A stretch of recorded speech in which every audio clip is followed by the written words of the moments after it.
প্রথমত গালির কথা যদি বলেন, আমি খুব বোল্ডলি একটা গালি একবার দিছি, যেদিন হাসনাতদেরকে গোপালগঞ্জে আটকাইয়া হাসনাত আমাকে ফোন করে বলতেছে পুরো অবরুদ্ধ হয়ে গেছে ওরা, এবং ওদেরকে একদম খুবই বাজে অ্যাটেম্প নেওয়া হয়েছে ওদের বিরুদ্ধে যে এরকম করবে।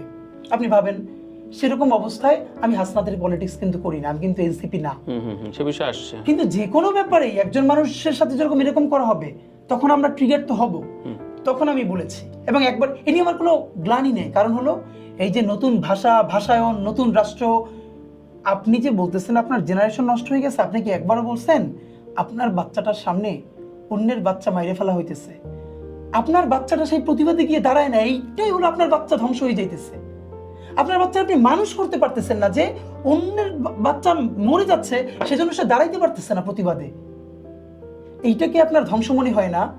আর সোসাইটিতে, এবং আবার একটা বলি, মানে প্রয়োজনীয় শব্দ বোমা আপনি বলছেন। হ্যাঁ, এবং আরেকটা ব্যাপার বলেন, আরেকটা দেখেন হলে তাদের বাচ্চারা কি ইংলিশে শব্দগুলো বলতেছেন, এইসব শব্দ বলে না, ইংলিশ মিডিয়ামের বাচ্চারা বলে না, সব বলে, কিন্তু ইংলিশের স্ল্যাংগুলোর স্ল্যাং মনে হয় না।